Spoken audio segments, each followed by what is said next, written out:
Next up, Sourabh speaking on enhancement of cooling in data centers through flags. That was nice. Good evening.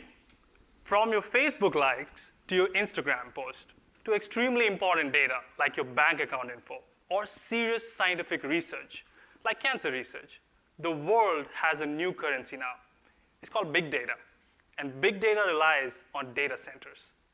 Data centers are essentially millions of computers working together at extremely high speeds and handling a lot of data, which makes them get hot. Just like your computers get hot while playing video games. When your computers get extremely hot, they can malfunction. However, every second of malfunctioning of a data center can cost billions of dollars, which is why they need to be kept cold. In 2017, the energy usage of the biggest data center in the United States just for cooling was equivalent to 40,000 homes. That's 4 times the size of downtown Atlanta just to cool one data center. Which is why my research is to reduce the energy requirement for cooling data centers and increase the cooling.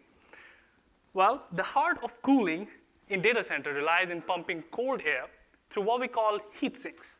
These are basically metal blocks with several long channels through which air can flow. The heat is transferred from the hot computers through these channels into the cold air.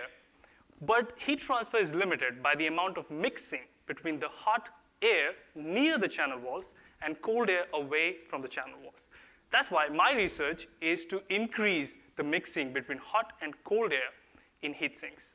So what I do is basically introduce extremely thin flags, which are so thin that they take almost no power to move.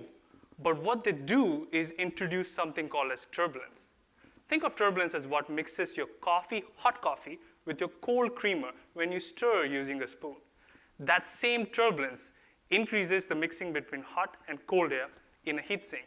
As a result, we get up to 3 times higher level of cooling at 7 times lower level of power requirements.